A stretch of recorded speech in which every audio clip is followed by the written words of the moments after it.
acara konferensi pers. Kita tahu bahwa merespon pemberitaan hangat yang sedang berkembang di ruang publik saat ini terkait dengan dugaan pelanggaran dan disiplin oleh tenaga medis. Oleh karena itu hari ini saya Wiwit dari Kementerian Kesehatan bersama dengan Kementerian Pendidikan Tinggi, Sains dan Teknologi, RSUP Hasan Sadikin, Universitas Padjadjaran, melaksanakan konferensi pers dengan tema pembenahan PPDS, RSUP Hasan Sadikin dan juga Universitas Padjadjaran. Dan kegiatan ini dimaksudkan untuk memberikan penjelasan yang komprehensif terkait dengan upaya perbaikan kolaboratif dalam tata kelola pembinaan dan pengawasan PPDS. Dan saat ini sudah hadir di samping saya dalam daring ada Menteri Kesehatan Bapak Budi Gunadi Sadikin, kemudian Mendistek Saintek ada Prof. Brian, kemudian ada Dirjen Dikti Saintek Prof. Ahmad Najib, dan yang hadir saat ini di luring adalah Ibu Irjen Kemenkes Ibu Murti Utami, kemudian Dirjen Keslan Dr. Ashar Jaya, Dirjen SDMK Ibu Yuli, SKM Bidang DSO Dr. Kirana mungkin ada di daring, kemudian Karokom Bapak Aji Muhawarman, Dirut RSHF Dr. Rahim Dinata Marsidi, Irjen Dikten Saintek Dr. Katarina Mulyana, Dirjen Diktek Sain tadi di daring, kemudian Rektor Unpad Profesor Arif dan Inspektorat Investigasi Bapak Albertus Agus. Baik, untuk yang pertama kita akan dengarkan penjelasan dari Bapak Menteri Kesehatan Bapak Budi Gunadi Sadikin. Silakan Bapak.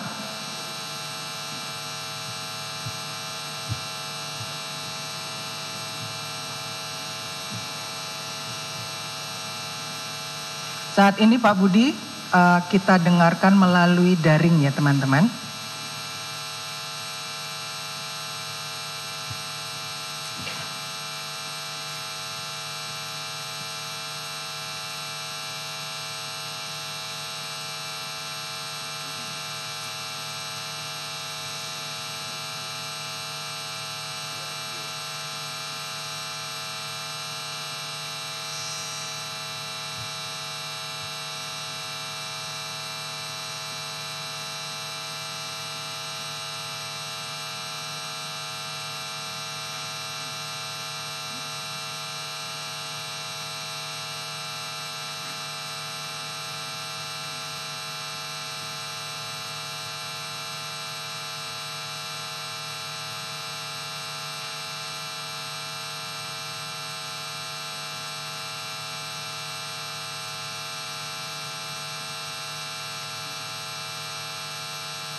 Di mana dalam konferensi pers ini ada sejumlah narasumber yang hadir secara daring maupun luring. Di antaranya ada Menteri Kesehatan Budi Gunadi Sadikin, kemudian yang hadir secara luring ya ada beberapa jajaran dari Kementerian Kesehatan, ada juga perwakilan dari Menteri Pendidikan Tinggi, Sains dan Teknologi, kemudian ada juga dari Rumah Sakit Hasan Sadikin Bandung, dan juga dari Rektor Universitas Padjadjaran. Dan saat ini kita menantikan keterangan yang akan disampaikan oleh Menteri Kesehatan RI Budi Gunadi Sadikin yang akan bergabung secara daring dalam konferensi pers pagi hari ini.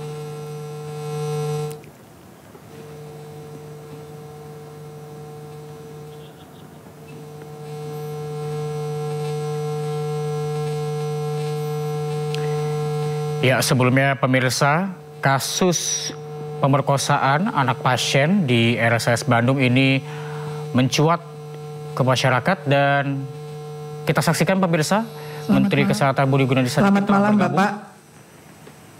Selamat malam Pak Budi.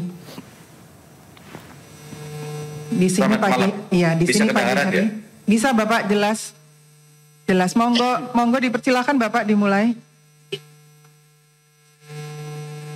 Oh. Terima kasih Pak Brian, Pak Mendikti Saintek yang sudah hadir, teman-teman dari Universitas Padjadjaran, juga dari Saintek dan juga dari Kemenkes. Hadirin sekalian, Assalamualaikum warahmatullahi wabarakatuh. Jadi pada hari ini saya dan Pak Brian ingin menyampaikan penjelasan mengenai perbaikan-perbaikan yang akan kita lakukan. Berdasarkan kejadian-kejadian yang berulang terjadi mulai dari Semarang, Bandung, Jakarta, Manado, dan Medan terkait dengan para peserta program pendidikan dokter spesialis atau PPDS. Hal-hal yang terjadi terus-menerus ini benar-benar sangat memprihatinkan dan kami menyesalkan sekali kejadian-kejadian yang berdampak bukan hanya kepada bagi peserta didik, tapi juga terutama bagi masyarakat semua. Untuk itu kami merasa harus ada perbaikan yang serius, sistematis, dan konkret bagi pendidikan program dokter spesialis ini. Nah, beberapa langkah-langkah konkret yang akan dilakukan nanti akan dijelaskan oleh Direktur Utama Rumah Sakit Hasan Sadikin dan juga Rektor dan Dekan dari Fakultas Kedokteran Universitas Pajajaran. Tapi saya sebagai Menteri menitipkan beberapa hal yang perlu dilakukan kita ya, pemerintah, agar kualitas dan juga bukan hanya keterampilan, tapi budaya dari para peserta pendidikan dokter spesialis ini bisa kita bentuk dengan baik agar bisa meningkatkan pelayanan kesehatan bagi masyarakat. Beberapa hal yang saya titipkan agar benar-benar harus dilakukan. Yang pertama adalah pada saat rekrutmen dari calon peserta pendidikan dokter spesialis itu diwajibkan untuk mengikuti tes psikologis. Sehingga dengan demikian kita bisa mengetahui kondisi kejiwaannya dari bersangkutan untuk bisa melakukan pendidikan ini dan nantinya akan bisa melayani masyarakat dengan sebaik-baik.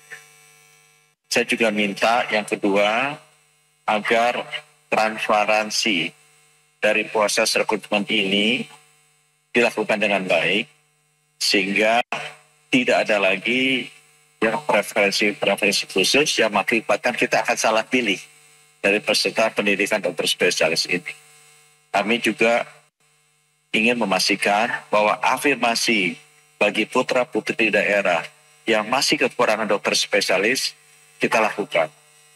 Karena kita sudah hampir 80 tahun mereka, distribusi dokter spesialis ini selalu bermasalah. Karena memang kebanyakan yang masuk adalah bukan yang berasal dari tempat-tempat yang akan perlu diisi. Sehingga perlu sekali afirmasi bagi putra-putri daerah untuk mengisi formasi dokter-dokter spesialis yang banyak sekali kosong di kota-kota di luar Jawa. Yang kita ingin dipastikan, saya titip yang ketiga adalah kami banyak mendengar bahwa pendidikan dokter spesialis yang dilakukan di rumah sakit itu tidak dilakukan langsung oleh konsulennya, tidak dilakukan langsung oleh gurunya, tapi dilakukan oleh seniornya, oleh kakak kelasnya. Sehingga ini tidak benar-benar memberikan kualitas yang kita inginkan.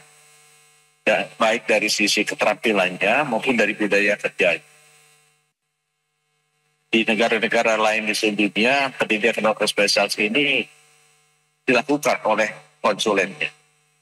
Dan ini yang kita lihat perlu perbaikan, dan itu harus disertai juga dengan logbook yang digital yang menggambarkan bahwa benar-benar konsulennya lah yang mengajar para dokter-dokter muda ini. Bukan senior, bukan chiefnya ya, yang saya dengar banyak sekali yang ngajar ini malah bukan konsulennya, tetapi senior.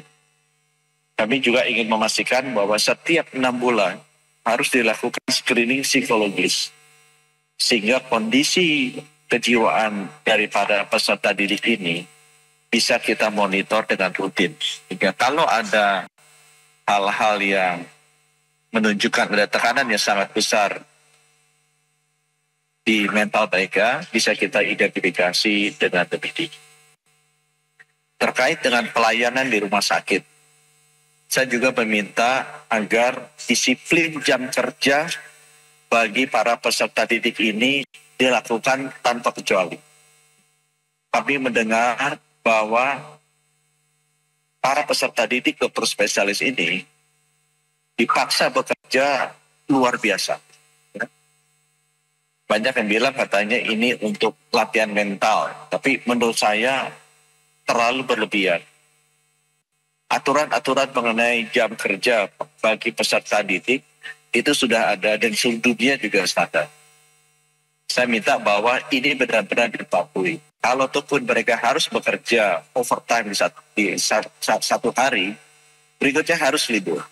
Karena beban yang kerja yang sangat tinggi kalau dilakukan terus-menerus akan sangat menekan kondisi psikologis peserta didik. Saya minta seluruh rumah sakit Kementerian Kesehatan yang melakukan pendidikan dokter spesialis ini secara disiplin mematuhi jam kerja dari para peserta didik. Kemudian yang kelima untuk pelayanan yang saya juga minta dilakukan di seluruh rumah sakit Kemenkes adalah jaminan keamanan dan pengawasan bagi peserta didik. Saya sering sekali mendengar bahwa para peserta didik ini disuruh-suruh melakukan pekerjaan yang seharusnya tidak ada hubungan dengan mereka, ya, atau bukan merupakan tugas mereka. Mereka harus dorong-dorong tempat tidur pasien. Mereka harus bekerja disuruh-suruh sebagai kurir yang membawa bukti pemeriksaan lab atau request pemeriksaan lab, pengambilan obat. Itu bukan tugas mereka. Itu sudah ada orang lain yang bertugas di rumah sakit pendidikan. Ya, jadi harus diawasi oleh para direktur utama pendidikan bahwa mereka benar-benar bekerja sebagai dokter yang belajar kompetensi yang lebih tinggi. Bukan digunakan untuk melakukan pekerjaan-pekerjaan lain yang tidak esensial.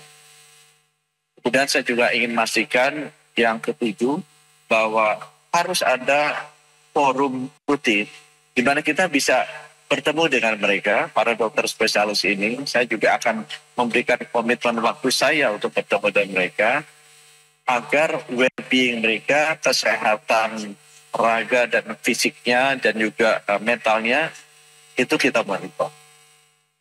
Kalau ada masalah-masalah kita bisa deteksi dini. Jadi saya minta semua dirut rumah sakit Kementerian Kesehatan itu harus rutin bertemu, turun langsung bertemu dengan mereka, melihat bagaimana kondisi mereka dan segera melakukan intervensi kalau memang ada potensi masalah-masalah yang ada.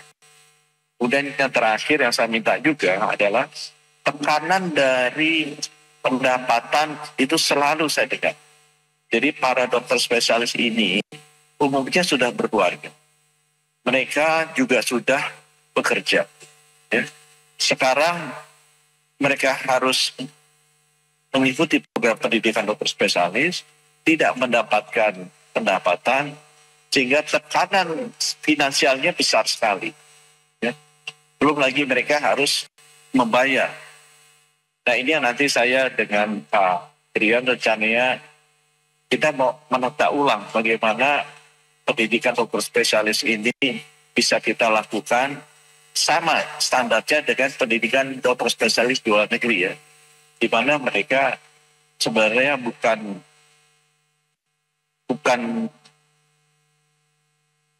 harus mengeluarkan uang ya.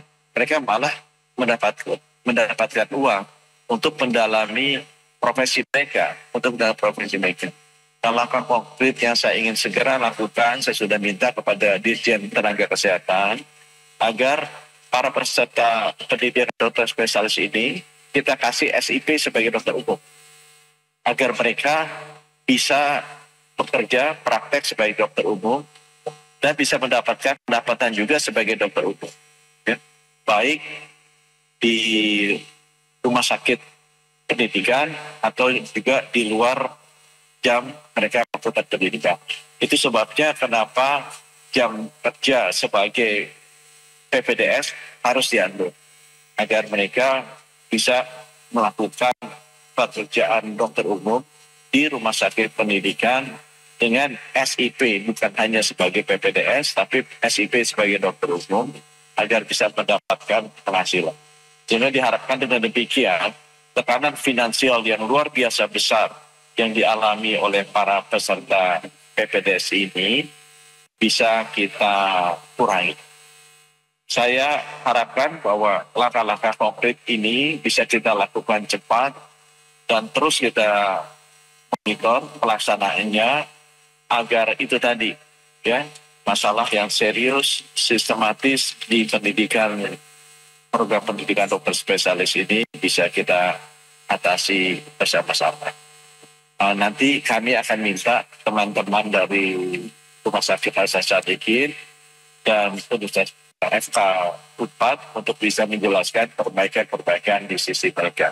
Tapi apa yang saya sampaikan tadi saya harapkan bisa berlaku secara nasional di semua rumah sakit pendidikan Kementerian Kesehatan. Terima kasih atas perhatiannya. Wassalamualaikum warahmatullahi wabarakatuh. Waalaikumsalam warahmatullahi wabarakatuh. Terima kasih banyak Pak Menkes. Selanjutnya izin Pak Menkes kita akan bergabung dulu dengan Bapak Menteri Pendidikan Tinggi Sains dan Teknologi, Prof. Brian. Monggo silahkan Prof. Terima kasih, suara saya bisa didengar ya? Bisa Prof, jelas. Assalamualaikum warahmatullahi wabarakatuh, salam sejahtera buat kita semua. Salam Om Swastiastu, Namo Buddhaya, salam kebajikan. Yang kami hormati Bapak Menteri Kesehatan Republik Indonesia beserta jajaran. Yang kami hormati Direktur Utama RSUD Dr. Hasan Sadikin, jajaran Kemendikti-Saintek serta Rektor Universitas Padjadjaran. Tentunya juga kepada seluruh rekan-rekan media yang hadir mengikuti baik secara daring maupun luring acara ini. Pertama-tama izinkan kami menyampaikan rasa prihatin dan duka yang mendalam atas terjadinya kekerasan seksual yang dilakukan oleh seorang mahasiswa PPDS Universitas Padjadjaran di RSUP Dr. Hasan Sadikin. Peristiwa ini tentu mencederai rasa keadilan, martabat kemanusiaan, dan kepercayaan publik terhadap institusi pendidikan kedokteran serta rumah sakit sebagai tempat belajar dan memberikan pelayanan. Mewakili pemerintah Republik Indonesia, kami bersama-sama dengan Bapak Menteri Kesehatan tadi tentu menyatakan sikap tegas, tidak ada toleransi terhadap segala bentuk kekerasan, lebih dalam ruang pendidikan dan layanan kesehatan. Kekerasan apapun bentuknya, tentu kita harus tindak tegas, baik secara akademik, secara administratif, maupun secara hukum. Kita tidak boleh memandang kasus ini sebagai peristiwa individual semata. Tadi Pak Menkes juga sudah menyampaikan beberapa kasus-kasus lainnya, melainkan juga tentu sebagai alarm atas perlunya evaluasi dalam sistem pendidikan profesi kedokteran kita. Selanjutnya kami tentu mengapresiasi langkah cepat Universitas Padjadjaran, Bapak Rektor, Bapak Dekan, serta seluruh jajarannya yang dalam waktu kurang dari 24 jam sejak kejadian dilaporkan, pelaku langsung dinonaktifkan dari seluruh kegiatan akademik dan klinik. Investigasi internal segera juga dilakukan dan pelaku sudah mengakui perbuatannya. Dalam waktu 1 bulan juga Pak Rektor sudah mengeluarkan keputusan pemutusan hubungan studi secara permanen. Selain itu kami juga mendapatkan laporan bahwa UNPAD telah melakukan evaluasi menyeluruh terhadap sistem pendidikan PPDS termasuk seleksi masuk, proses pembelajaran, dan pendampingan. Itu tadi poin-poin yang disampaikan oleh Bapak Menteri Kesehatan, kami sangat setuju. Hal-hal yang seharusnya tidak terjadi di dalam program profesi dokter maupun program-program pendidikan lainnya sudah selayaknya kita tinggalkan. Marilah kita menuju program pendidikan yang lebih bermartabat sehingga hasil pendidikan dalam bentuk dokter spesialis itu juga akan jauh lebih baik. Kemdikti-Saintek telah dan terus berkoordinasi erat dengan Kementerian Kesehatan untuk memastikan penanganan kasus ini dan dampaknya secara menyeluruh. Kami juga sedang menyusun beberapa langkah preventif agar kasus serupa tidak terulang, mahasiswa lain tidak menjadi korban sistem ini, dan layanan kesehatan tetap berjalan tanpa terganggu. Kami juga bisa menyampaikan bahwa Kemdikti-Saintek bersama Kementerian Kesehatan telah membentuk komite bersama untuk menyusun pedoman pencegahan dan penanganan kekerasan di pendidikan kedokteran. Beberapa hal tadi poin yang sudah disampaikan oleh Bapak Menteri Kesehatan juga diharapkan bisa dipastikan terjadi perubahan, terjadi perbaikan, sehingga sistem pendidikan profesi dokter spesialis itu dapat berjalan dengan seharusnya. Saya menyerukan kepada seluruh pimpinan perguruan tinggi, terutama yang memiliki fakultas kesehatan, fakultas kedokteran, rumah sakit pendidikan, pendidikan klinik dan masyarakat untuk bersama-sama marilah kita membenahi sistem yang ada, menjadikan ruang pendidikan termasuk sistem yang ada di rumah sakit sebagai tempat yang aman dan bermartabat.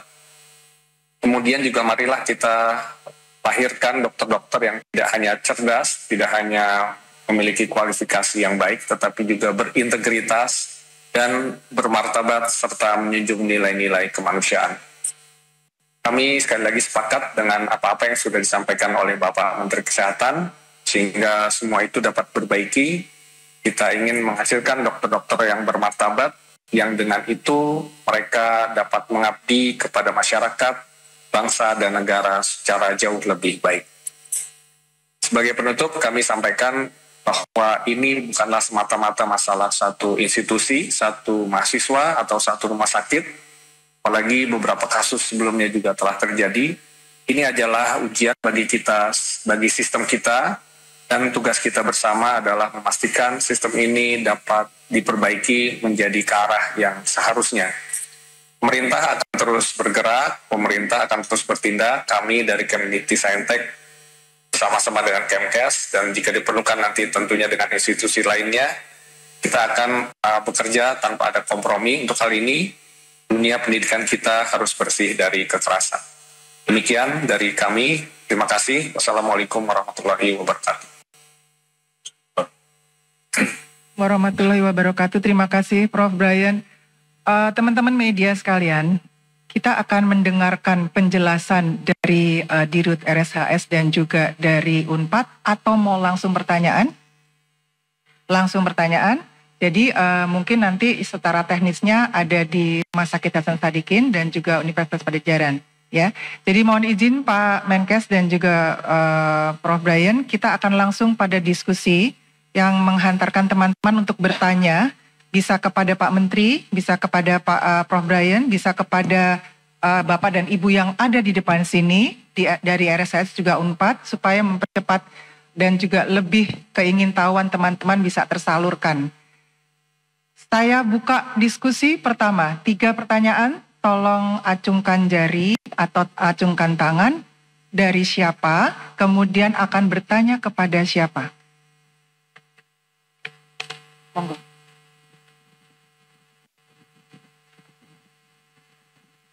Ya, selamat pagi. Izin saya Nafila dari Detikkom. Ada 2 pertanyaan. Mungkin yang pertama terkait pengawasan. Ini ditujukan mungkin untuk Pak Aco atau mungkin bisa untuk Pak Menkes. Nanti tadi kan sebetulnya perbaikannya adalah kebanyakan di pendidikan begitu, di PPDS. Nah, tapi pelanggaran yang kemarin terjadi kan juga di rumah sakit. Nah, apakah mungkin nanti ke depan ada evaluasi atau perbaikan sistem secara nasional untuk pengawasan sendiri di rumah sakit untuk mencegah kembali terjadinya kasus tersebut. Nah, yang kedua mungkin untuk Dr. Muhti ya, ini apakah ada catatan laporan selama ini gitu kasus kekerasan seksual yang dicatat oleh Kemenkes, dan bagaimana trennya setiap tahun, karena ini kan akhirnya juga menjadi momentum untuk lebih banyak aduan begitu ya, kasus dari catatan RSHS ini. Nah, itu kalau memang pun ada catatannya, berapa persen yang kemudian sudah berhasil ditindaklanjut? Terima kasih. Baik, terima kasih. Yang berikutnya, Linda. Jawab pos, monggo. Saya buka 3 dulu ya, pertama. Selamat pagi, saya Linda dari Koran Jawa Pos. Pertanyaan saya ada 3. Yang pertama, Pak Menkes tadi menyatakan bahwa adanya harapan untuk mengubah nantinya konsulen yang mengajar langsung PPDS seperti itu. Nah, mereka juga konsulen ini juga ada beban praktik dan sebagainya. Ke depan akan seperti apa model perubahan mengajarnya dan kenapa selama ini tidak bisa berjalan seperti itu? Kenapa harus timnya yang mengajar? Mungkin dari Bapak Rektor mungkin nanti bisa menjelaskan. Yang kedua, terkait dengan tes kejiwaan itu tanggung jawab siapa? Apakah tanggung jawab Kemenkes ataukah Ristek Dikti? Yang ketiga, saya tujukan kepada Direktur RSHS terkait pengawasan obat, Bapak. Nah, kemarin kan ditemukan ada 5 jenis obat yang disebutkan oleh kepolisian bahwa dokter PAP ini membawa obat tersebut. Meskipun beliau kepolisian menegaskan bahwa itu diambil dari luar. Sebenarnya seperti apa sih pengawasan obat di RSHS? Karena semalam saya kontak dengan Badan POM bahwa ada evaluasi internal untuk RSHS terkait pengawasan obat. Terima kasih. Baik, terima kasih. Satu lagi dari sebelah belakang. Silahkan Pak. Izin Ibu, Teguh dari Anyus Media Group. Izin menanyakan mengenai jam prakteknya PPDS, itu yang katanya konon sampai 80 jam per minggu. Kalau nggak salah 80 jam per minggu. Ini akan dibatasi seperti apa? Tadi Pak Menkes juga sudah menyatakan akan dibatasi jamnya PPDS itu nanti akan jadi berapa per minggunya. Terus yang kedua mengenai tes kejiwaan itu tadi, kalau kata ID mengenai tes kejiwaan ini maupun akan dilakukan sebulan sekali, tapi kalau ini kan kasuistik ya. Jadi akan seperti apa nanti penggambarannya dari mengenai tes kejiwaan para dokter ini. Dan apakah tes kejiwaan para dokter ini hanya khusus untuk PPDS atau nanti juga yang di rumah sakit yang sudah mereka praktik? Terima kasih. Baik, teman-teman, karena banyak pertanyaan kepada RSHS juga UNPAD, saya akan memberikan waktu 5 menit kepada RSHS dan juga UNPAD untuk memberikan paparan seperlunya sesuai dengan pertanyaan-pertanyaan, supaya nanti ada pertanyaan yang sudah bisa terjawab dalam paparan, ada juga pertanyaan yang akan terjawab dari bincang-bincang ini. Monggo silakan yang pertama kepada Dirut RSHS. Waktunya 5 menit ya Pak. Terima kasih. Assalamualaikum warahmatullahi wabarakatuh. Memang yang banyak sekali bertanya adalah tentu tentang pengawasan obat di rumah sakit. Kami di rumah sakit punya yang namanya standar operasional prosedur mengenai farmasi sesuai dengan akreditasi yang ditentukan oleh baik dari KAS maupun GCI. Jadi selama ini kami alhamdulillah pengawasan berjalan dengan baik sampai terjadinya kejadian ini. Nah ini mungkin karena ini tindakan kriminal murni, jadi yang bersangkutan ini di luar pengawasan kami ya. Nah contohnya, jadi setelah kami telusuri, jelas kalau kami itu, kalau namanya narkoba itu sampai pemegang kuncinya pun ada 2 orang, tidak sendirian untuk kalau membuka obat narkotika. Dan itu jelas berapa keluar kembali sekian. Nah, yang dilakukan oleh oknum ini adalah dia mengambil sisa-sisa dari yang sudah dimasukkan ke pasien. Misalnya ada dari 2 ampul ada sisa setengah cc atau cc diambil. Jadi dia punya sendiri akhirnya. Nah ini yang kami tidak bisa ini. Jadi kalau kami mengeluarkan 2, kembalinya harus 2. Nah ini jelas sekali bahwa SOP yang sudah ada di kami itu mengenai narkoba ini sangat-sangat sekali ketat. Dan itu selama ini kami lakukan sesuai dengan apa yang sudah disetujui atau sesuai dengan standar operasional yang dikeluarkan oleh KARS maupun GCI. Nah mungkin kalau mengenai kami, kejadiannya mungkin teman-teman sudah tahu bahwa kami pada tanggal 17 Maret, yaitu ada pasien yang datang ke rumah sakit akan dilakukan operasi dan yang bersangkutan perlu darah. Nah, ini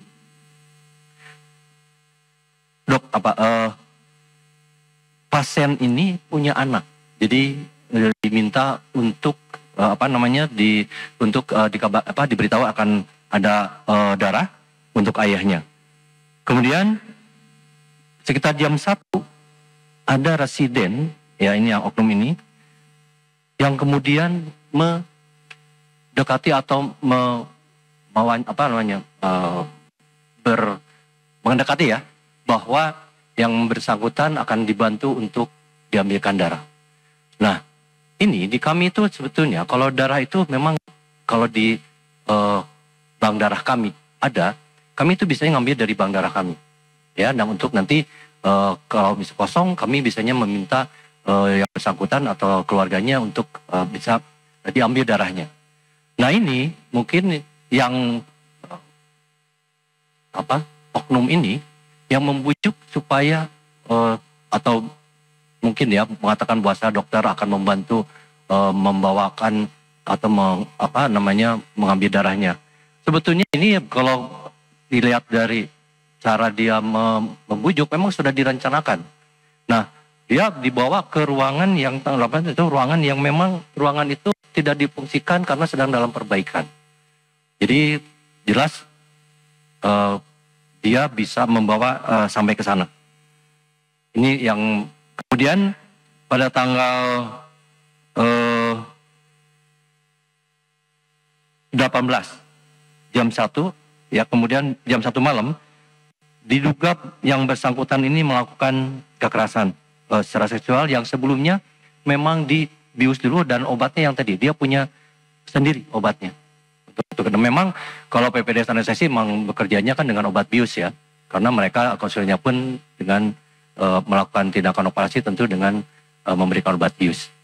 Kemudian kami dari tim kami tahu, kemudian dilakukan pelaporan dan untuk itu pun dilakukan visum, dan mungkin yang lainnya sudah pernah dilakukan presis waktu dengan kepolisian. Demikian. Terima kasih Pak Dirut. Kemudian monggo kami persilahkan kepada Rektor Unpad, Prof. Arief. Baik, terima kasih Bu. Tadi pertama mengenai bagaimana pengajaran langsung oleh spesialis. Perlu kami sampaikan bahwa sebetulnya secara standar memang pendidikan harus dijalankan oleh seorang dosen. Jadi tidak boleh oleh peserta didik lain. Jadi ini ada penyimpangan dari standar yang sudah ditentukan oleh kementerian mengenai proses pendidikan. Lalu kenapa terjadi selama ini tidak oleh spesialisnya? Tapi sampaikan oleh Pak Menteri Kesehatan tadi, memang kebanyakan dokter ini sibuk pergi kemana-mana. Dan Alhamdulillah sekarang Kementerian Kesehatan sudah memulakan aturan, sehingga semua dokter harus berada di tempat pada saat melakukan pelayanan yang notabene adalah melakukan pendidikan. Karena tadi ditanyakan juga bagaimana sebetulnya seorang dokter bisa melakukan pelayanan sekaligus pendidikan. Karena spesialis pada saat dia memberikan pelayanan, pada saat itulah dia memberikan pengajaran. Jadi langsung memberikan pengajaran pada pendidikan. Nah, harapannya ke depan ini tentu tidak ada lagi nanti kami akan melakukan pengawasan secara ketat. Jadi kami akan melakukan logbook online mungkin dengan real time, sehingga nanti apabila dilakukan suatu proses pembelajaran maka para konsulen itulah yang harus memberikan pengajaran dan harus laporkan pada sistem, sehingga kami akan tahu kalau ada tetap diajari oleh senior-seniornya. Lalu mengenai tadi bagaimana tes kejiwaan, ini kami sedang berbicara dengan Kementerian Kesehatan bersama-sama dengan tim dari Fakultas Psikologi, Fakultas Neurologi, dan semuanya ada di Fakultas Kedokteran untuk mencari model yang terbaik. Karena apapun itu ditengarai mungkin kadang-kadang masih tetap ada kemungkinan untuk lolos. Sehingga kami akan cari bagaimana model terbaik dan akan dilakukan secara berkala. Dan ini untuk memastikan tidak ada lagi nanti perubahan perilaku pada saat sudah masuk, atau adanya orang-orang yang memang tidak memiliki atau memiliki kecenderungan-kecenderungan yang tidak baik untuk masuk ke pendidikan spesialis yang berpotensi menyebabkan hal-hal seperti tadi kita khawatirkan. Mengenai 80 jam per minggu, ini sudah kami putuskan dan disepakati juga, dan dalam peraturan kementerian juga dinyatakan mengenai pendidikan spesialis. Tidak berarti bahwa pendidikan PPDS tidak boleh jaga malam. Tetapi apabila sudah jaga malam, maka besoknya harus istirahat, harus tidur. Untuk kembali sehat, kembali rehat, setelah rehat dan juga bertemu keluarga, itu penting untuk kejiwaan mereka. Dan kembali mereka dapat bekerja secara baik. Nah, kemarin ini karena terlalu capek mungkin dan seterusnya, jadi kebanyakan mungkin ada human error pada saat, bukan kasus yang kemarin ya, tapi kasus yang lain ada human error dan sebagainya karena mungkin terlalu capek dan sebagainya. Jadi mudah-mudahan ada pembatasan jam kerja, pengawasan lebih ketat, kurikulum yang lebih baik, sistem seleksi yang lebih baik. Saya pikir nanti mudah-mudahan hal-hal yang seperti kemarin dapat kita cegah sampai minimal sekali kalau biasa sampai. Terima kasih mungkin.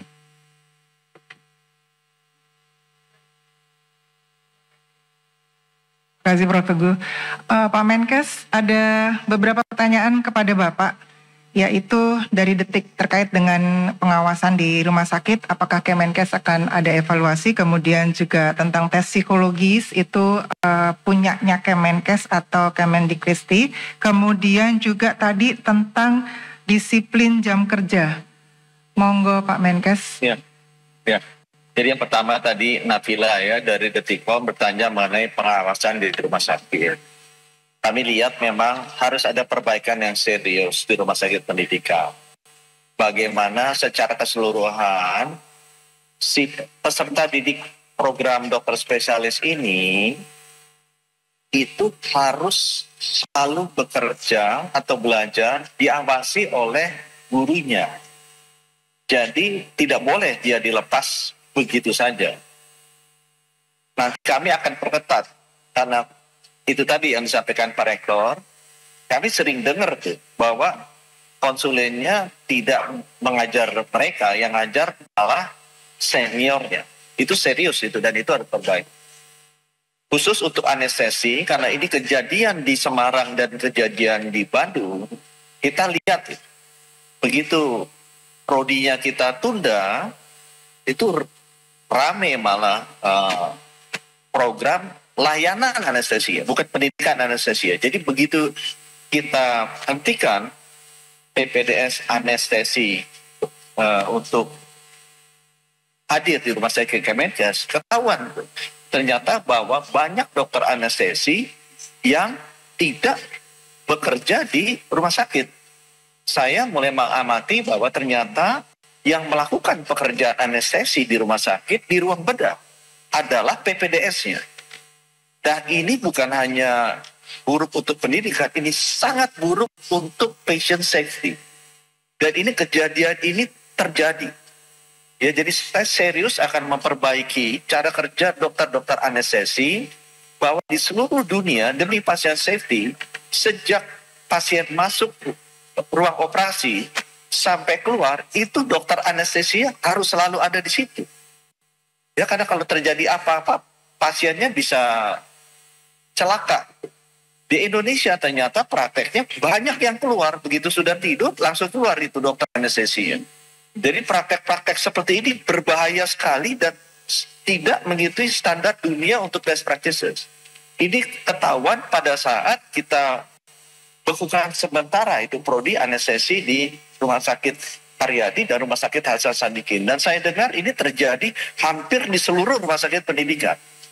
Yang mengerjakan pekerjaan konsulen dokter anestesi adalah PPDS-nya, adalah muridnya. Jadi sangat berbahaya.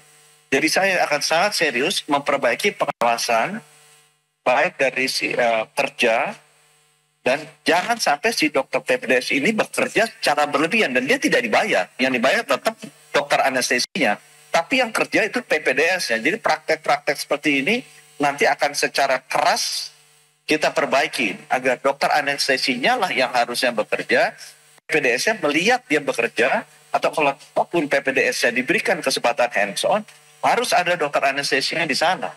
Tidak bisa ditinggalkan begitu saja, karena ini sangat berbahaya bagi patient safety. Itu contoh-contoh pengawasan yang akan kita lakukan secara serius menjawab pertanyaan Nabila tadinya. Menjawab pertanyaan Linda dari Jawa Pos. Pak, itu konsulen nanti gimana? Kan sibuk dia sambil bekerja, kok masih ngajar? Memang tugasnya atau pendidikan dokter spesialis ini pendidikan profesi ya, pendidikan keterampilan. Jadi memang si peserta didik itu harus melihat dokternya atau konsulennya itu bekerja seperti apa. Jadi pertama mereka harus melihat. Tahap kedua mereka harus melakukan tapi didampingi oleh seniornya atau bukan senior, oleh konsulennya dan dibantu oleh konsulennya. Tahap ketiga baru mereka melakukan sendiri. Tapi tetap diawasi oleh gurunya, oleh konsulennya. Nah, jadi bahwa konsulennya akan nanti habis waktu untuk mengajar, tidak demikian. Karena konsulennya atau gurunya itu mengajarnya sambil bekerja. Ini mengajarnya bukan seperti mengajar di kelas, kemudian dia nulis apa tulis, tidak. Dia mengajar sambil bekerja. Justru kalau konsulennya tidak bekerja, dia tidak mengajar. Atau gurunya tidak bekerja, dia tidak mengajar. Karena pendidikan profesi ini benar-benar si muridnya harus magang, ya, harus praktek bersama dengan konsulennya, dengan gurunya.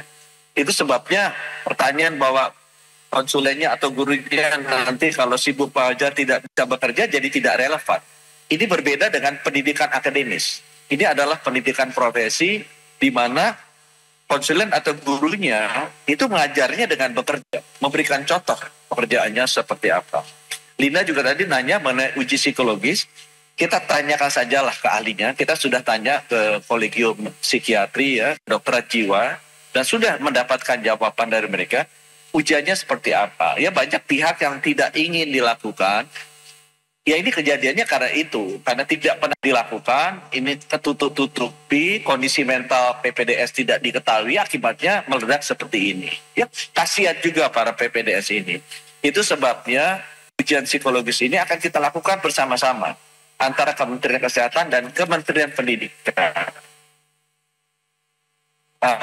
Instrumennya seperti apa, ya kita tanya ke ahli, ya. Saya sudah bicara dengan kolegium dari spesialis jiwa dan psikiatri, mereka ada tools, ya. Itu di luar negeri pun sudah standar. Jadi kalau Pak ini nggak ada ujiannya, nggak efisien, efektif, ini ada kok di luar negeri. Pendidikan dokter spesialis ini kan sudah puluhan tahun ada. Jadi kita ambil best practice-nya dari mereka dan itu di endorse, ya, divalidasi oleh ahli-ahli dari kedokteran jiwa.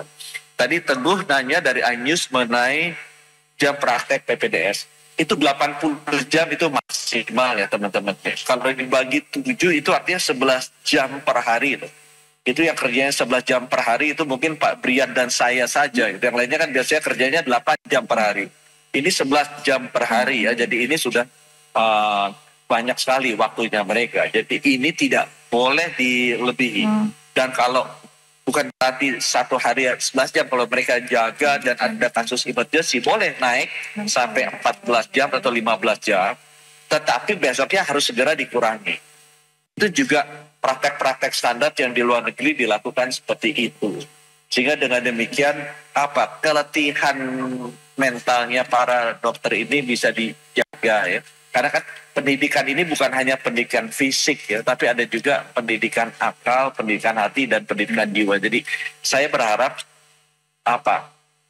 kasta-kasta pendidikan yang diberikan ke dokter spesialis ini bukan hanya pendidikan keterampilan fisik, bukan pendidikan kepintaran akalnya dia, tapi pendidikan juga integritas tadi yang Pak Brian sampaikan dari hatinya, dan juga paling penting adalah pendidikan para dokter-dokter ini harus tahu mana yang benar, mana yang salah, yaitu pendidikan jiwa. Jadi kombinasi pendidikan di tataran fisik, di tataran akal, di tataran hati, dan tataran jiwa ini keempatnya harus dilakukan. Terima kasih. Terima kasih Pak Budi. Monggo berkenan Prof. Brian, bisa ditambahkan dari Pak Budi? Dari saya tidak ada, cukup tadi semua sudah dijelaskan dan tidak ada khusus juga ke kami. Terima kasih Ibu. Ya, terima kasih. Sekarang kembali ke ada pertanyaan untuk Pak Aco. Silakan Pak Aco. Baik, terima kasih. Tadi ada Bu Nafilah. Saya akan coba. Pertama, sekali lagi bahwa kalau kita lihat kejadian ini di RSAS, maka kejadian ini terjadi di ruangan yang kosong. Oleh sebab itu, maka harus ada perbaikan SOP terkait dengan keberadaan ruang kosong yang ada di rumah sakit. Nah, kami akan mengeluarkan SOP baru bahwa semua ruangan kosong, Pak Direktur, itu harus tersegel dan terkunci. Tidak boleh bisa dimasuki oleh orang siapapun kalau dia kosong. Dia harus tersegel dan terkunci, Pak Direktur. Semua ruang kosong, dan ini akan kami berlakukan sebagai standar di seluruh rumah sakit. Terus selanjutnya terkait dengan keberadaan residen ataupun koas yang dalam tanda kutip membawa obat-obatan. Walaupun ada indikasi obat-obatan dari luar, tapi ini akan menjadi perhatian kami. Dan kami akan mengeluarkan standar bahwa presiden dan koas tuh nggak boleh lagi tuh keluar ruangan bawa-bawa spesimen, bawa-bawa lab segala macam, warawiri dan sebagainya. Seperti yang disampaikan oleh Pak Menteri tadi, itu bukan tugas seorang residen, bukan tugas seorang koas, dan itu ada petugas kesehatan yang lainnya. Dan kami akan menerapkan ini sebagai standar. Dan kemudian yang tadi disampaikan Pak Menteri bahwa angka 80 jam itu betul sekali Bapak Ibu semua, bahwa itu adalah angka yang maksimal, tidak boleh dilampaui. Tapi bukan berarti harus 80 jam gitu ya. Dan seperti kita ketahui bersama bahwa kalau kita sebagai orang normal, itu kita orang dewasa itu kalau membutuhkan istirahat sehari itu antara 5 sampai 6 jam butuh tidur, kan betul? Ya, kalau misalnya dia istirahatnya bagus itu 8 jam sehari. Kan gitu ya. Nah, angka daripada 80 jam itu masih dimungkinkan seseorang untuk mendapat istirahat yang cukup sehingga patient safety terpenuhi. Namun demikian, kami ingatkan sekali lagi, kami sebenarnya ketika menetapkan 80 jam ini terjadi perdebatan argu yang cukup tinggi. Kenapa? Karena kalau seseorang sudah bekerja 8 jam, kemudian ini pendidikan ya, ada kasus bagus gitu ya, ada kasus operasi bagus gitu ya. Bisa saja seorang residen atau seorang koas dipanggil untuk melihat kasus tersebut. Dan ini akan mempercepat proses pendidikan gitu ya. Namun kami batasi jangan lebih dari 80 jam seminggu.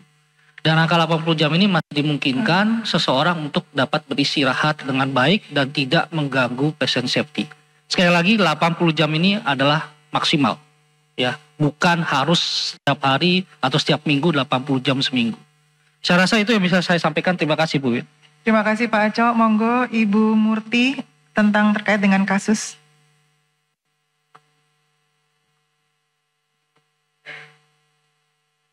Baik, terima kasih. Saya mencoba menjawab pertanyaannya dari Detikcom, Mbak Nabila. Jadi kami di Inspektorat Jenderal Kementerian Kesehatan sejak tahun lalu sudah membuka akses layanan pelaporan perundungan ya. Dan sampai 30 Maret kemarin kami sudah mendapatkan laporan sebanyak 2.621.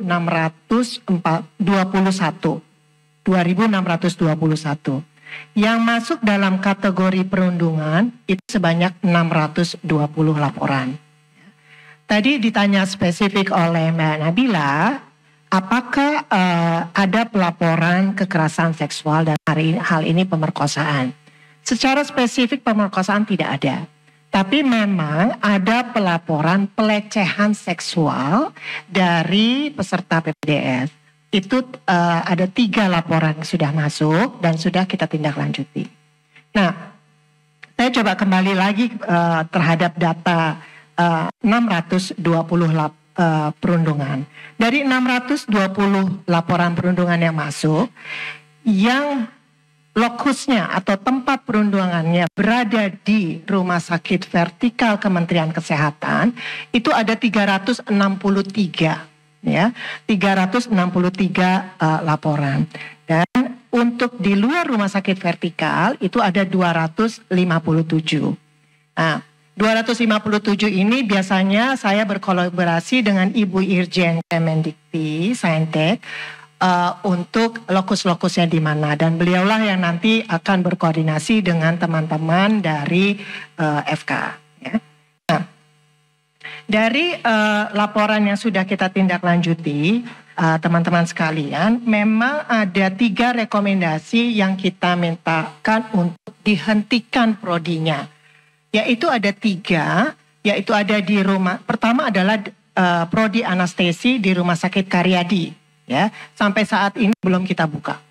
Ya, kedua terjadi di Rumah Sakit Kandau dan Universitas Samratulangi, itu di prodi penyakit dalam. Dan yang terakhir ini kecepatan dari responsif dari Pak Dirjen menutup sementara gitu ya Pak Dirjen ya, untuk prodi anestesi di Rumah Sakit Hasan Sadikin bersama Unpad. Jadi ada 3 yang kita freeze dan sampai saat ini kita tetap evaluasi. Jadi teman-teman sekalian, tadi kita mendengarkan Pak Dirut, RSHS, Pak Rektor ya, apa yang mereka akan lakukan. Dan ini mereka sudah tuangkan di dalam action plan perbaikan mereka.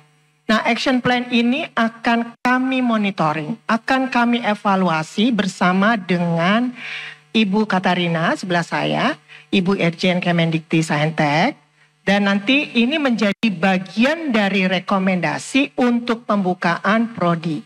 Gitu. Karena harus kita evaluasi dulu dan kita harus cek betul apakah tidak hanya sebatas komitmen ya yang disampaikan di sini, tetapi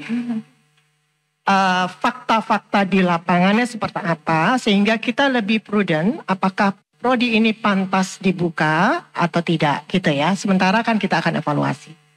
Mungkin dari saya seperti itu Bu Wiwit. Makasih. Baik, terima kasih Bu Murti. Ini sebetulnya ada pertanyaan terakhir dari Mas Teguh, tapi tadi sudah dijawab oleh Pak Menteri. Pak Rektor, saya langsung ke pertanyaan sesi kedua. Tiga penanya.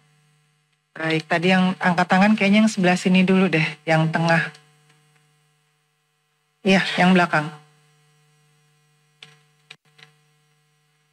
Iya, tes Bu, Bapak mohon izin.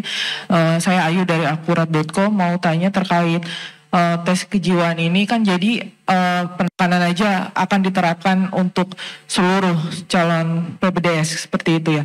Dan untuk dokter-dokter spesialis yang sudah ada, yang sudah praktik dan lain-lain yang jumlahnya juga ribuan, ini tindak lanjutnya seperti apa Pak? Karena ini kan kasusnya kan seperti gunung es ya, yang baru sedikit gitu. Itu aja, makasih Pak. Baik, kemudian depannya, ya.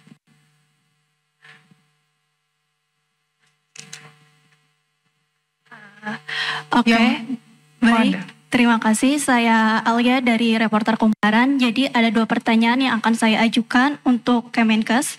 Pertanyaan pertama ini tadi kan Pak Menkes sempat bilang akan memberikan SIP kepada dokter PPDS untuk diizinkan praktik sebagai dokter umum. Nah, teknisnya itu seperti apa sistemnya nanti? Dan kemudian ini sebenarnya ini terkait tentang STR juga. Jadi dari informasi yang saya dapatkan bahwa tersangka dari dokter bullying yang melakukan bullying terhadap dokter PPDS Risma ini, dia kan STR-nya sudah ditangguhkan, tetapi dia tetap masih bisa melakukan semacam uji sertifikasi pada semester 5. Sedangkan di PPDS itu, PPDS anestesi itu kan sampai semester 8. Nah, ini juga kan terkait dengan dokter Priguna, ini kan STR-nya ditangguhkan. Apakah nanti dia diberikan semacam kayak izin untuk melakukan uji praktik atau bagaimana terkait sistem STR ini? Terima kasih. Satu lagi, silakan. Saya kasih satu lagi berarti 4 ya. Monggo.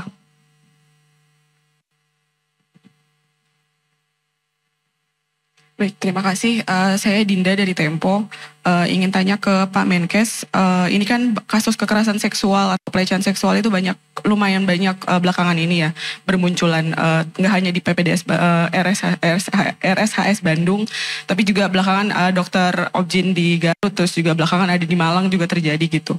Mungkin dari Kemenkes sendiri apakah akan membuat regulasi khusus gitu? Kemarin Komnas Perempuan sempat membuat rekomendasi untuk membuat regulasi kawasan bebas kekerasan seksual di rumah sakit. Nah, itu apakah Kemenkes akan mempertimbangkan untuk mengeluarkan regulasi itu atau seperti apa?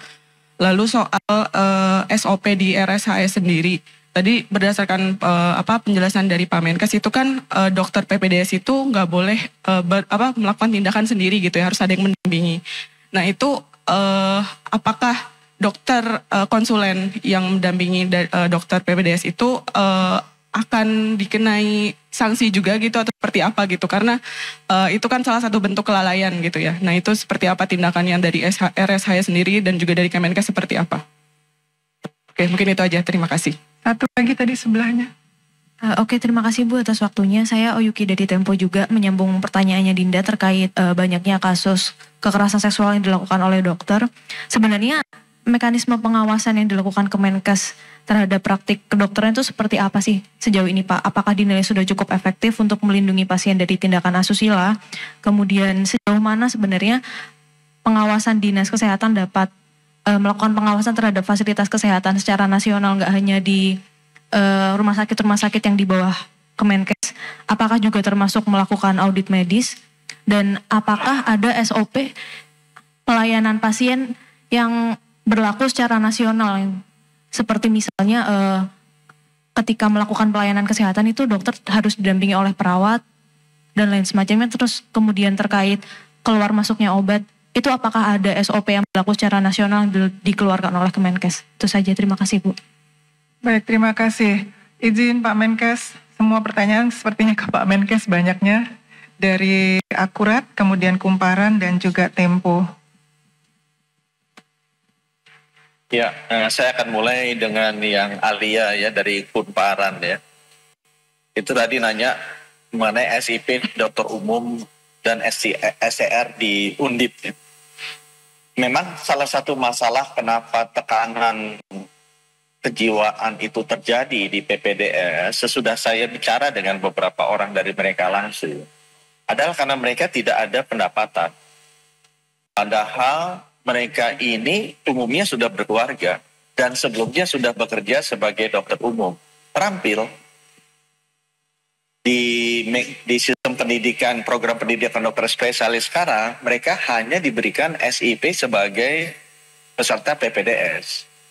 Sehingga tidak dikenal di sistem BPJS kalau mereka bekerja untuk bisa mendapatkan pendapatan. Padahal kasihan mereka ini kan untuk menghidupi keluarganya. Sehingga akibatnya juga terjadi yang masuk itu orang-orang kaya semua yang bisa masuk pendidikan PPDS. Either dia didukung selama pelajaran oleh orang tua mereka, jadi pasti anak orang kaya, atau mereka memang sudah mengumpulkan menabung uang cukup. Nah, cuma ini kan sistem yang tidak sehat, karena di luar negeri kan PPDS itu pendidikan profesi ya, jadi dia bisa sambil bekerja, belajar sambil bekerja. Nah itu sebabnya saya sudah minta Dirjen Tenaga Kesehatan untuk bisa menerbitkan lagi SIP tambahan bagi semua peserta PPDS. Yang cuma ini nanti mesti dilihat ya gimana pengaturan jam kerjanya. Sehingga pada saat mereka belajar di rumah sakit pendidikan, kan mereka sebenarnya bisa jaga bangsal, bisa jaga IGD, bisa juga menemani konsulen gurunya juga melihat pasien. Beberapa tindakan nantinya juga tergantung tingkatan mereka ya. Itu bisa dilakukan juga oleh mereka. Sehingga dengan demikian mereka berhak juga untuk mendapatkan pendapatan dari situ ya. Dan balik lagi saya selalu lihat best practice-nya di luar negeri seperti apa. Nah dengan demikian saya harapkan nanti tekanan finansial kepada peserta PPDS ini bisa kita kurangi sehingga mereka bisa hidup lebih normal lah sebagai seorang yang sudah berkeluarga, memiliki keterampilan dan bisa mendapatkan income. Nah kasus di Undip ini juga kita sedang dalami. Kenapa kok bisa seseorang yang sudah terbukti melakukan bullying kemudian dalam proses pidana kok bisa diluluskan gitu, dan juga lulusnya aneh gitu. Artinya pendidikan itu biasanya berapa semester, ini sebelum selesai proses pendidikannya sudah lulus gitu, lebih cepat. Jadi saya minta Ibu Irjen untuk melihat ada apa nih, kenapa kok yang bersangkutan sudah jelas-jelas melakukan kesalahan dan dalam proses pidana lagi ya, kok kemudian malah lulusnya bisa lebih cepat gitu, kayak orang yang sangat pintar dan sangat hebat gitu. Jadi saya memang minta di Ibu Irjen untuk dilihat gitu, apa yang terjadi di pendidikan, program pendidikan di Rumah Sakit Karyadi dan Undip. Tadi pertanyaan Dinda dari Tempo ya, bahwa kejadian ini banyak ya, memang disebut tadi kan ada 600 dan 2.600 pengaduan. Dari 2.600 tuh 600 sudah terbukti valid. Dan beberapa yang terkait dengan pelecehan itu juga banyak sekali di sana. Dan saya sudah ditelepon sama Ibu Menteri PPA dan mengajak kita untuk duduk bersama membuat program pengawasan bersama. Nah memang ini kan selama ini memang tertutup ya. Ini salah satu praktek-praktek yang tertutup, tidak banyak yang melihat. Sekarang dengan adanya sosial media, dengan keterbukaan dari generasi muda, itu membuat berita ini bisa keluar. Saya rasa seperti yang tadi disampaikan, ini adalah tip of the iceberg. Sebenarnya kejadiannya banyak dan sistematis, cuma tidak terungkap. Jadi ya saatnya kita berintrospeksi. Nah, saya terima kasih sekali nih Pak Brian mau sama-sama kita memperbaiki prosesnya kita gitu ya, supaya bisa berjalan dengan baik dan semua kejadian ini tidak terulang lagi. Kemudian Oli juga tanya itu SCR sama SEP itu nantinya seperti apa? SCR itu kan memang wewenangnya sekarang diterbitkan sekali aja seumur hidup oleh Kementerian Kesehatan. Sedangkan SIP itu diterbitkan bertahap juga melalui Dinas Kesehatan. Jadi mesti ada ininya ya, mesti berjenjang juga pengawasannya. Tugas kita di jajaran Kementerian Kesehatan dan Dinas Kesehatan itu di bawah pemerintah daerah untuk bisa melakukan pengawasan itu dari pelaksanaan disiplin para tenaga kesehatan dan tenaga medis untuk menjalankan profesinya.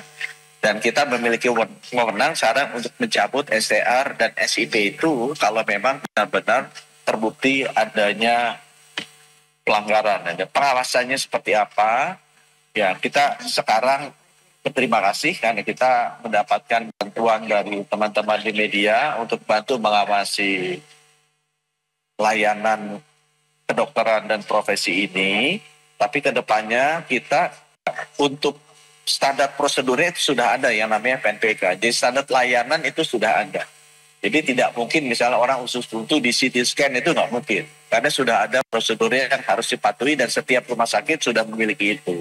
Yang sekarang kita lakukan adalah kita akan merapikan secara nasional rekam medis elektronik.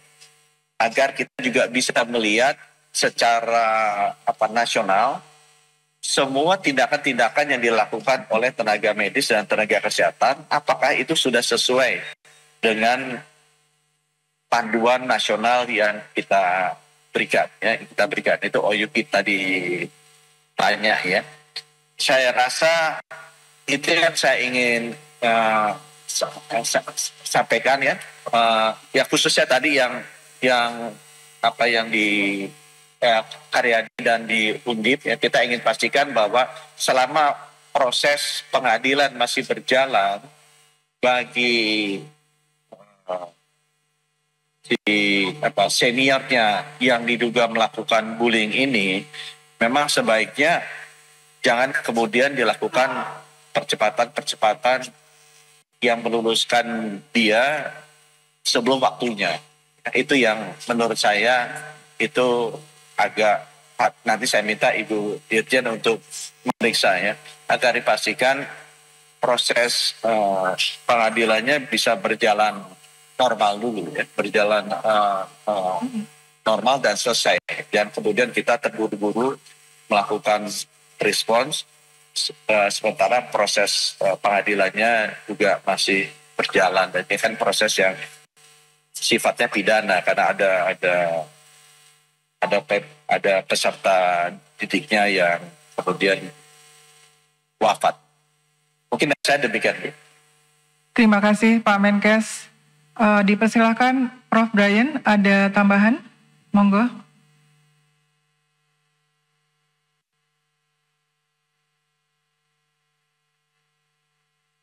Monggo Prof. Brian, ada tambahan? Baik, sedikit saja tambahan dari kami bahwa sesungguhnya di dalam lingkungan pendidikan tinggi kita sudah memiliki peraturan Menteri Dikbudristek pada saat itu nomor 55 tahun 2024 tentang pencegahan dan penanganan kekerasan di pendidikan tinggi, kekerasan seksual begitu. Jadi tentu sesungguhnya kami memiliki semangat tidak hanya di lingkungan pendidikan spesialis dokter, tetapi juga seluruh lingkungan pendidikan tinggi termasuk tentunya spesialis dokter itu terdapat aturan, ketentuan bagaimana kita melakukan pencegahan terjadinya tindak kekerasan tersebut. Dan kami juga memungkinkan untuk dilakukan laporan-laporan atau pengaduan-pengaduan, dan setiap kampus sudah memiliki satgas pencegahan tindak kekerasan seksual gitu, sehingga kami mendorong jika ada hal-hal yang ingin dilaporkan selain barangkali kepada laporan di lingkungan Kementerian Kesehatan juga bisa dilakukan di lingkungan perguruan tinggi masing-masing. Gitu. Demikian tambahan dari kami. Terima kasih Prof. Bayan. Baik, berikutnya SOP di RSHS, silakan Dirut RSHS. Baik, terima kasih. Jadi jelas kalau untuk SOP yang namanya farmasi, kami mengikuti atau sesuai dengan apa yang ditentukan oleh akreditasi nasional dan juga GCI, bahwa apa yang dilakukan untuk farmasi kami lakukan seperti tadi. Contohnya tadi, kalau mengeluarkan obat tuh harus 2 orang yang megang kuncinya, tidak 1 orang. Dan tadi kalau misalnya keluar sekian, kembali harus sekian, itu sudah sesuai. Nah ini memang untuk khusus untuk obat-obat seperti narkoba itu kami seperti itu. Dan kemudian mungkin kalau untuk kami di Sadikin, kami sudah berlakukan bahwa sekarang DPJP itu harus ada di rumah sakit dari jam 7.30 sampai jam 3:30. Jadi sesuai dengan aturan pekerjaan. Jadi kalau mereka nggak ada, nanti kena disiplin untuk tadi adalah disiplin pegawai negeri, ya. Dan bukan itu, sebetulnya yang kami harapkan adalah mereka nanti akan terus intens berkomunikasi atau mengawasi para anak didiknya. Karena sesuai ketentuan, para presiden ini tanggung jawabnya adalah ada di DPJP. Itu sesuai dengan ketentuan yang ada. Dan mereka memang SIP-nya di kami itu ada SIP pendidikan, di mana dia itu ada kelas 1 apa yang bisa dikerjakan, semester 2 itu ada ketentuannya di SIP pendidikan itu. Jadi kami sekali lagi sudah melakukan di Hasan Sadikin bahwa para konselor ini sekarang harus ada di rumah sakit, baik itu di OK waktu operasi, atau di rawat inap waktu visite, atau di UGD waktu emergensi. Dan kami sekarang pantau, apabila mereka tidak bekerja atau di luar jam kerja mereka keluar dan sebagainya, tentu kami akan berikan sanksi. Terima kasih Pak Dirut. Kepada Pak Aco terkait dengan mekanisme pengawasan, apakah ada tambahan Pak Aco? Monggo. Baik, terima kasih Bu.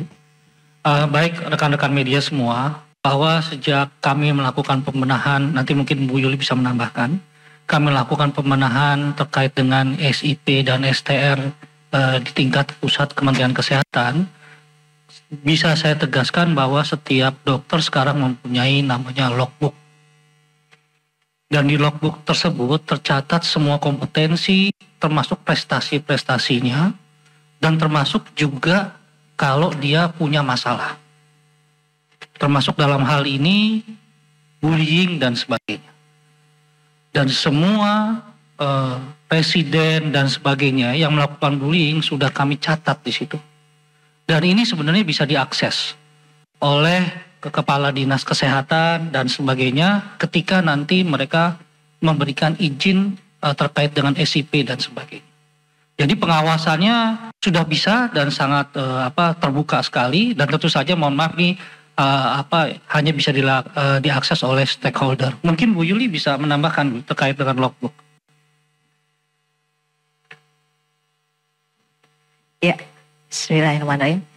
Saya beberapa hal akan ada penegasan. Yang pertama adalah terkait dengan pengawasan. Pengawasan khususnya ini ada 2 ya. Pengawasan terhadap residen atau PPDS itu. Kita saat ini telah mengembangkan, semoga nanti bisa kita kolaborasi dengan university base ya. Di hospital base itu kita sudah membuat e-logbook. Di dalam e-logbook itu real time. PPDS nanti dengan serta-merta dia akan mengisi termasuk well-being-nya. Kita akan tahu. Dan itu bisa terakses. Tadi dikatakan bagaimana pusat dan daerah itu bisa. Karena ada bagian tertentu yang bisa melihat. Misalnya yang nanti ada Bu Irjen, ada saya, ada Dinas Kesehatan. Gitu. Yang kedua, pengawasan itu dari sistem informasi SDM kesehatan. Ya. Pelaku bullying itu kita bisa lihat.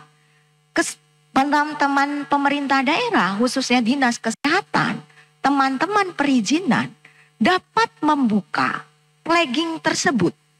Apabila di dalam sistem informasi SDM kesehatan terflagging berwarna merah, itu Dinas Kesehatan Kabupaten Kota atau perizinan bisa mengklik apa yang dilakukan oleh tenaga medis atau tenaga kesehatan. Ini bukan hanya PPDS. Ya, jadi ada yang namanya Sistem Informasi Sumber Daya Manusia Kesehatan. Dan itu adalah prosesnya terintegrasi nanti dalam satu sehat dan sistem perizinan yang ada di pemerintah kabupaten kota. Gitu. Jadi ini nanti akan transparan. Orang akan tahu dan dia akan tahu misalnya pelaku yang kemarin STR-nya sudah dicabut. Dia akan terlihat. Artinya syarat perizinan salah satunya adalah STR. Kalau STR dicabut atau dinonaktifkan, artinya adalah izin dicabut atau dinonaktifkan. Harusnya gitu. Dan DPMPTSP pemerintah daerah harus gercep juga tuh pengawasannya. Langsung melihat sistem. Bukan ditegur terlebih dahulu. Karena di situ sudah ada by system. Gitu. Sehingga orang tahu, loh kenapa di sana masih ada diizinkan praktek. Padahal sudah tahu dalam sistem informasinya SDM itu terflagging merah. Seperti itu. Yang kedua adalah tes kejiwaan. Tadi dikatakan, apakah itu hanya untuk PPDS? Untuk yang PPDS itu akan kita saat ini kita telah melakukan bersama kolaborasi antara Dikti Saintek dengan kami dalam mengemas dengan arahan Pak Menteri membuat satu sistem instrumen terkait dengan screening mental health. Itu ya. Dan kemarin dilakukan MMPI, kemudian kita review kembali dan dengan adanya kerjasama dengan para kolegium psikolog dan kolegium psikiater. Saat ini sedang berproses. Ya, jadi ada dua screening. Screening saat dia seleksi masuk ke dalam PPDS ya, pada saat dia akan tes. Yang kedua adalah screening pada saat dia menjalankan pendidikan. Itu ada. Jadi setiap minimal 1 tahun sekali. Kemarin sih kita minta untuk awal ini kita langkah 6 bulan ini dulu deh kita lihat. Setelah itu nanti kita evaluasi, nanti baru 1 tahun sekali. Seperti itu. Nah yang kedua adalah bagaimana yang lain?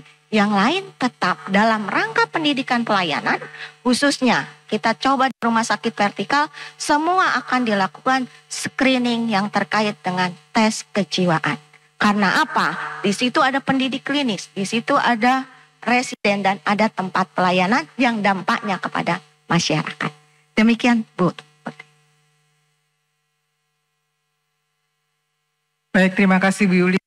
Rekan-rekan media, Bapak dan Ibu sekalian, kita akhiri. Bu Wit. Iya, Bapak. Bu Wit, saya mau ada tambahan dulu.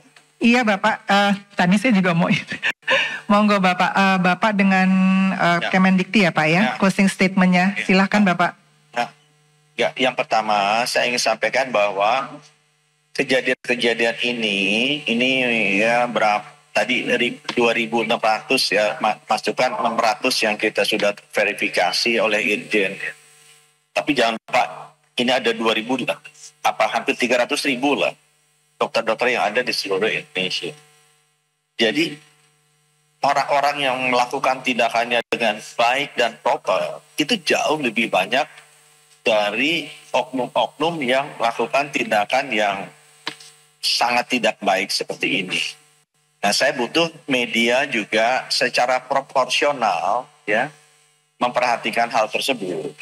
Karena jangan sampai kemudian dokter-dokter yang baik-baik ini tertutup ya atau terhukum akibat memang ulah dari oknum-oknumnya yang ngaco. Oknum-oknumnya ngaco.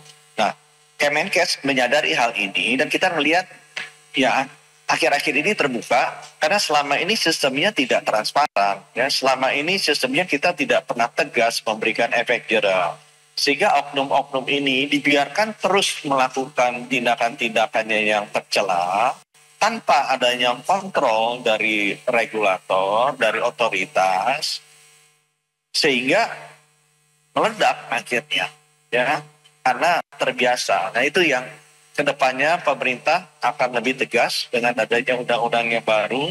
Kita memiliki regulatory power yang cukup untuk bisa memastikan bahwa oknum-oknum dokter yang memang melakukan tindakan yang tidak benar ya seperti ini bisa kita identifikasi, akan segera kita hukum tanpa kecuali, dan itu akan dicatat di rekam jejaknya mereka. Sehingga seluruh institusi pelayanan kesehatan, dinas kesehatan bisa mengetahui siapa saja ini oknum-oknum dokter yang tidak baik. Dengan demikian kita melindungi sebagian besar atau ratusan ribu dokter-dokter yang bekerja dengan baik dan benar. Sekarang mereka seperti Nila Setitik rusak susu sebelanga nih, yang sebenarnya berperilaku sangat buruk itu beberapa ratus atau beberapa ribu, tapi kena semua 300 ribunya. Nah ini yang tugas kita untuk melindungi mereka yang selama ini sudah bekerja dengan sangat baik dan sangat dedikasi, dan mereka itu sangat banyak juga ada di Indonesia ini yang sekarang seakan-akan menjadi korban karena ulah oknum-oknum yang selama ini kita tidak pernah tegas menghukum mereka, membuka mereka secara transparan, menindaklanjuti semua keluhan-keluhannya masuk, agar masyarakat kemudian tidak memiliki persepsi yang salah seakan-akan semuanya begini. Ya.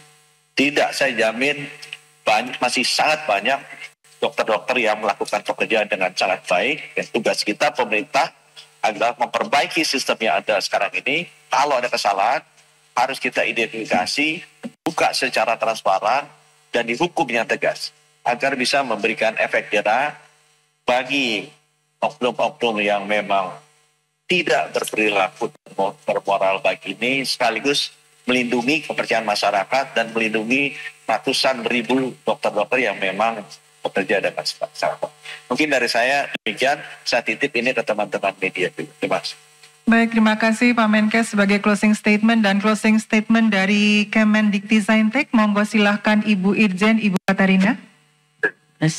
Terima kasih. Mohon izin karena Pak Menteri sudah meninggalkan media dari. Bu, saya masih di sini ternyata. Oh silakan. masih ada tuh Pak. Monggo Prof. Brian.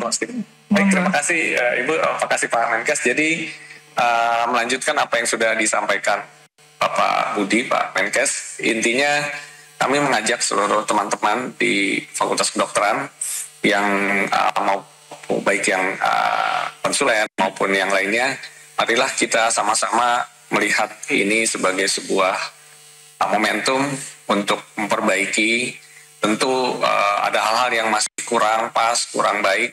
Kita sama-sama lihat, kita evaluasi bersama.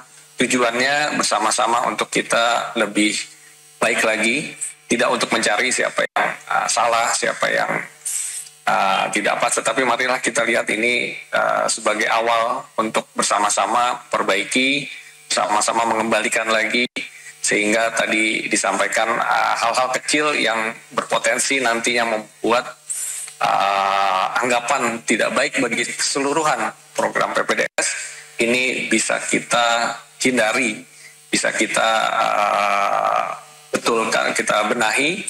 Harapannya adalah ke depan tidak ada lagi hal-hal ini bisa muncul, dan juga sekali lagi di setiap kampus kita memiliki satgas anti kekerasan, anti bullying. Itu silahkan seluruh laporan-laporan itu bisa dilaporkan juga, indikasi-indikasi juga bisa dilakukan, sehingga proses-proses perbaikan dapat segera kita lakukan. Martabat dan integritas program dokter spesialis ini juga kita kembalikan bersama, sehingga tadi sebagian besar yang memang masih berintegritas, masih baik, masih bermartabat, itu tidak terkena dampak dari oknum-oknum yang melakukan proses-proses yang tidak benar. Demikian yang dapat kami sampaikan. Terima kasih. Baik, terima kasih Prof. Brian. Terima kasih banyak Pak Budi. Terima kasih banyak Prof. Brian, terima kasih kepada Pak Arief, kemudian Ibu Katarina, Bu Murti, Pak Acok, Bu Yuli, dan juga Dirut Teresa S. Terima kasih banyak atas perkenannya untuk hadir bersama kami di dalam pertemuan media ini. Terima kasih banyak teman-teman media, semoga pertemuan konferensi pers saat ini, hari ini akan memberikan banyak manfaat dan juga untuk teman-teman semuanya dapat diberitakan yang terbaik dari pertemuan hari ini sesuai dengan pesan dari Pak Menteri Budi Gunadi dan juga Pak Prof. Brian. Terima kasih banyak, sehat selalu. Wassalamualaikum warahmatullahi wabarakatuh.